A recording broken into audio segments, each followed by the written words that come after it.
Bonjour et bienvenue à la Maison de la Culture Frontenac et à l'ouverture de l'exposition « Témoigner pour agir ». Merci d'être venus. C'est le début aujourd'hui d'une grande aventure de 6 semaines. Une exposition qui réunit des artistes qui, au préalable, n'avaient pas nécessairement travaillé ensemble. Une exposition qui est le fruit d'un partenariat entre des artistes, le milieu académique et le milieu communautaire qui rejoint des communautés qui sont minorisées en raison de leur sexualité, de leur genre, de leur corps, de leur statut sérologique au VIH, de leur expérience du travail du sexe. Cette minorisation, comme équipe, on s'est dit qu'on voulait l'amenuiser, qu'on voulait l'attaquer, qu'on voulait y répondre. Et pour y répondre, on a fait appel à une série d'artistes. Le témoignage, c'est un récit personnel au jeu qui a un potentiel de changement, qui peut agir comme un levier de transformation sociale. Vous allez en prendre connaissance en examinant les œuvres, les toiles, les photos, les installations multimédia. Vous allez constater des expériences qui sont individuelles, mais des expériences qui parlent aussi de collectivité. Alors, c'est vraiment avec fierté et beaucoup d'émotion que je me trouve ici cet après-midi. Plusieurs personnes vont prendre la parole durant la conférence de presse. Je tiens aussi à préciser qu'il y a une caméra qui filme les gens qui sont devant la salle aujourd'hui. Alors, je vais présenter les panélistes dans l'ordre de leur communication. On va commencer avec Jamie Wilson-Goodyear et Amélie... mon Dieu, j'allais me tromper, excuse-moi. Amélie Charbonneau. Jamie et Amélie ont joué le rôle de co-commissaires et vont avoir des éléments à vous dire sur cette question-là. Ensuite, ce sera la parole à 2 artistes qui exposent dans le cadre de Témoigner pour agir, Iana Book et Kevin Crombie. On va ensuite terminer les présentations avec un mot de Sandra Wesley, qui est la directrice de Stella Lamy de Mémy, un des partenaires communautaires de l'exposition Témoigner pour agir. Et Sandra va parler au nom de tous les groupes communautaires qui ont participé au projet. Alors, sans plus tarder, un mot du commissaire professionnel, Jamie Goodyear. Hello. So my part is going to be in English. And so I am part of the project as co-curator, as professional curator, working with our Comité des Sages, our group of co-creators. So just a little bit about testimonial and art. So art is representing the body and the intimate self through using personal narratives, gives us insightful and symbolic models for human interaction, revealing meanings about ourselves and the culture in which we live. As such, the work of art itself is compelling, as it can be regarded as many sources of stories, that of its maker, its being made, why it is made, and how each person and groups of people may interact with it thereafter and derive meaning from it. The work of art, as an artistic representational personal testimonial, an expression of a personal voice, can therefore make us think about ourselves on a variety of interrelating levels. The artwork becomes a catalyst for remembering, telling, and sharing powerful symbolic stories that reflect social realities and sometimes the need for positive social change. These artistic expressions are both a window onto ways of existing and a mirror reflecting how we may see ourselves in the world. The exhibition Témoigner pour agir, through its development and selection of artworks, has brought together artists who use testimonials to drive their creative work and address a wide variety of experiences. With these artists sharing their experiences, we can begin to know other ways of being in the world, people's struggles and triumphs, their preoccupations and shared aims. With the works on display, we can see what propels this community of artists to create, what stories they wish to tell about themselves and their social relationships.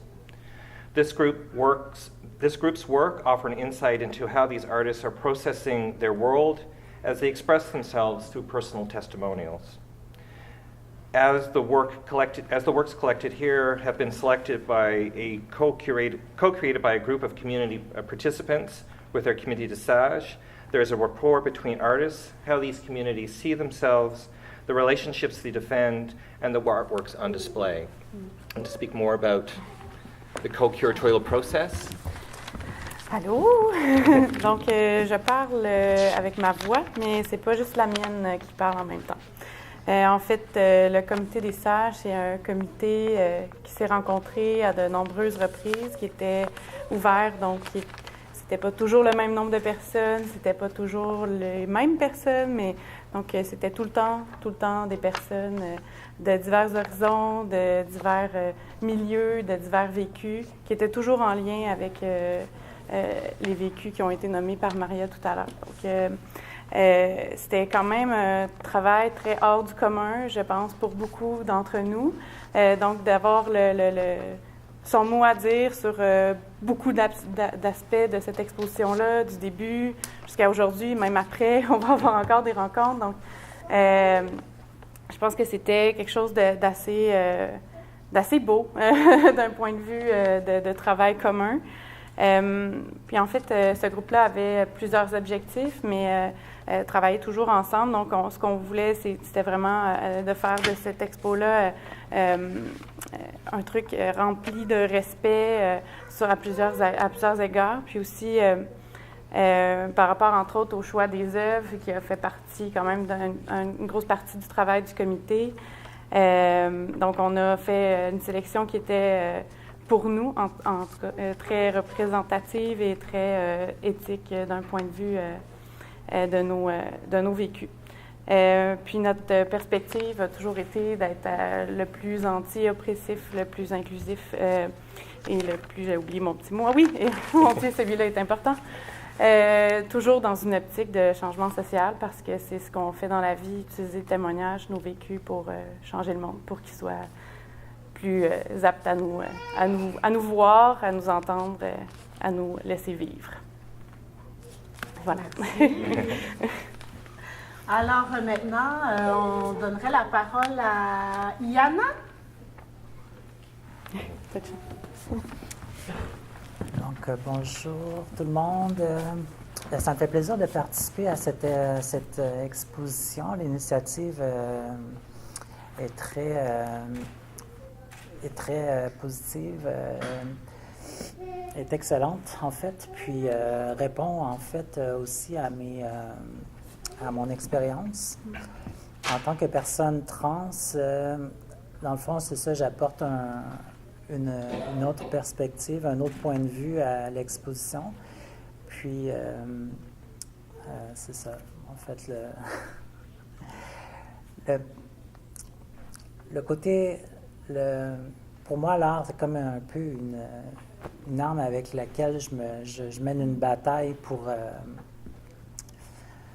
pour gagner des points. En fait, j'ai l'impression que l'art peut faire évoluer la société, peut faire changer les choses, peut questionner en tout cas. Puis, dans ce sens-là, c'est très positif. Et l'exposition, la force de l'exposition, c'est vraiment aussi une pluralité des témoignages de différents horizons. Donc, ça me fait vraiment plaisir de participer puis d'apporter mon point de vue. Moi, c'est OK Lucide, là-bas, l'œuvre que je présente. Et c'est un témoignage sur le dévoilement trans sur les sites de rencontres, par exemple. Ben, il y a toutes sortes d'expériences qu'on a dans l'intimité qui nous chamboulent. Puis il y a beaucoup de violence. Donc, c'est ça, j'ai pas voulu juste présenter des messages positifs, ni des messages négatifs, mais j'ai juste voulu présenter la réalité. Donc, ce que vous allez voir dans les messages, c'est juste la lucidité de la chose. Voilà. Pour moi, c'était important d'essayer d'être neutre dans ce sens-là pour juste montrer ce que j'ai reçu comme message. Après mon dévoilement en tant que trans, en fait. C'était ça l'idée de la recherche. Donc, j'espère que vous allez passer, que vous allez faire une bonne visite d'exposition. Merci. Kevin? My name is Kevin Crombie. It was suggested to me that I might want to say a word about being an artiste engagé. And my first thought was, I'm not really an artiste engagé in the sense that I'm not an activist in the sense that I have been in the past. But my second thought was that all people like me, so queer people, and I use that in the broadest possible sense of the word, are always engagés. Our society is a society that values conformity a great deal. We seem to need to be reassured constantly that everyone is the same, that we all watch the same things, that we all think the same things. And we work very hard as a society to gloss over differences. And so when you are an invisible minority, every time you step out of the shadows, every time you draw attention to the thing that makes you different, you are engaging in a radical act.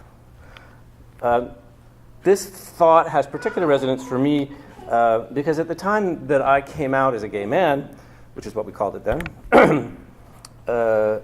and I became politically active at the beginning of the AIDS crisis, we saw and we thought of coming out as being an explicitly political act.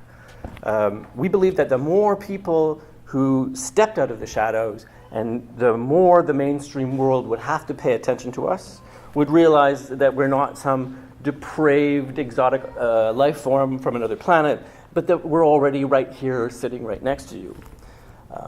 Ultimately, what we wanted was the act of coming out to become banal, something that didn't require courage in the face of violent opposition. However, one of the things that I learned from the time that I was an activist is how easy it is to erase us. You can, I learned, show up every day and stand on the sidewalk and protest and yell and scream and talk and lobby. And the day you don't show up, it's like you were never there. No one remembers you. You are completely erased from the agenda. So people like us need to keep speaking up. No one else is going to raise our issues, and no one else is going to remember our history. It's like the old joke about the love that dared not speak its name now can't afford to shut up. I think it's really important that we keep talking about who we are, about what it is like to be us, to share our experiences. We need to witness and we need to testify, which is largely the sort of theme of my work in this show today. We need to do this for ourselves. We need to validate our experiences among ourselves, and we need to situate ourselves within our own communities. We need to do it so that the mainstream doesn't forget that we're here, but we also need to do it for everyone who hasn't found their way to their real communities yet. And for me, that's what this exhibition is about, and that's what is important to me. Merci. Alors, on passerait maintenant à la dernière prise de parole. Sandra? Bonjour, moi je représente aujourd'hui les organismes communautaires impliqués. Donc il y a nous, Stella, l'amie de Mamie, un organisme paru pour les travailleuses du sexe, la COCSIDA, qui est le regroupement des organismes communautaires de lutte contre le VIH-Sida, GRI Montréal, qui est un organisme d'éducation populaire sur les enjeux LGBTQI, et puis également le Center for Gender Advocacy, qui a fait partie du projet à divers moments. So this project is part of a bigger project that we have been involved with for many years called Culture du témoignage, It's a great example of how community and academia can interact together in a way that is not oppressive and that actually puts the leadership of the communities at the center of any project. So for us, it's always a pleasure to be involved in anything related to this broader project because we often fight to be heard in academia. There's often a lot of research done about us that doesn't take us into consideration. So this is a great example of a kind of humility from academia that we need to see more of, and the recognition of our expertise as community that is just as valid as other types of knowledge. The communities that are represented here in this exhibit share an experience of stigma and of discrimination. So whether we're sex workers, people living with HIV, trans folk, intersex, or from the broader LGBTQ community, we've always, or at some point, been placed in conflict with the law, in conflict with social norms, with public opinion. So it's a solidarity that we share, even though we have different experiences. And obviously, there can be a lot of intersections of all these communities. So it makes a lot of sense for us to be united here with those other communities that we live and work closely with. So for us, given this experience of stigma and discrimination, human rights are not an abstract concept. They're something that we experience. The violation of our human rights is something that we experience every day in our own lives. So we hope that this exhibit that is based on this notion of agir will actually lead to some concrete actions for our communities. Le témoignage, c'est quelque chose qui est au cœur de beaucoup de mouvements sociaux, surtout basés sur la marginalisation. Donc, c'est souvent un sujet qui cause beaucoup de tensions potentielles. On veut parler de nos histoires personnelles, mais on veut aussi partager la connaissance collective de nos communautés. Donc, l'histoire d'une personne ne représente pas nécessairement l'histoire de tout le monde, mais comment est-ce qu'on peut colliger les histoires de tout le monde sans perdre aussi les notions individuelles. Donc, c'est quelque chose qu'en tant que militant, c'est quelque chose auquel on réfléchit beaucoup. Également, lorsqu'on est confronté au témoignage, souvent c'est parce qu'on a des demandes, que ce soit des médias, du public. Les gens veulent entendre nos histoires personnelles, les gens veulent pleurer pour nous, avec nous, les gens veulent des émotions. Et puis c'est quelque chose qui peut nous mettre dans une situation qui peut être très empowering et être une reprise de pouvoir raconter nos histoires et d'avoir des gens qui nous écoutent, mais ça peut aussi être une source de violence, d'être confronté à ce regard-là du public qui n'a pas vraiment un respect réel pour nous. Donc, c'est un outil qui est important, mais qui reste limité. Donc, l'art, ça devient une façon privilégiée de travailler dans ces tensions-là et avec le témoignage. Donc, l'art, on l'utilise pour montrer toutes les nuances, pour pouvoir travailler de façon sécuritaire aussi avec le public. Une exposition comme ça, eh bien, les gens peuvent venir regarder nos œuvres sans que nous, on soit personnellement les receveuses de cette violence-là qui peut s'exprimer, même dans un endroit qui est censé être relativement sécuritaire.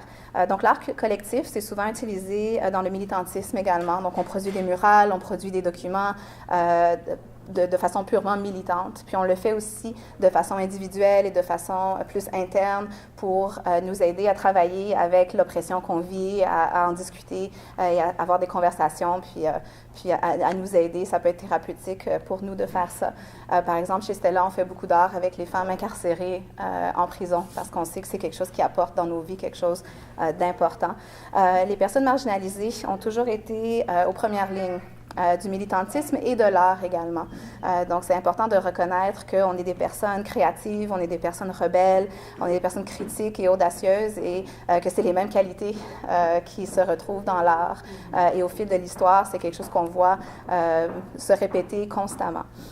Donc, pour nous, de voir nos créations exposées dans un endroit formel puis d'être reconnus comme des artistes à part entière, c'est une victoire en soi pour les communautés. Mais notre objectif, tel qu'indiqué dans le titre de l'expo, Témoigner pour agir, c'est que des actions concrètes sortent de là, que les gens viennent ici et que tous les malaises, toutes les questions, toutes les réflexions, que lorsqu'ils sortent de l'exposition, que ça devienne un moteur de changement social réel. Merci. Merci Sandra, merci à tout le monde de vos lèvres à la réalité. On aurait un moment pour une question ou deux. S'il y a des questions dans la salle, On est rendu là dans l'ordre du jour. Questions, commentaires?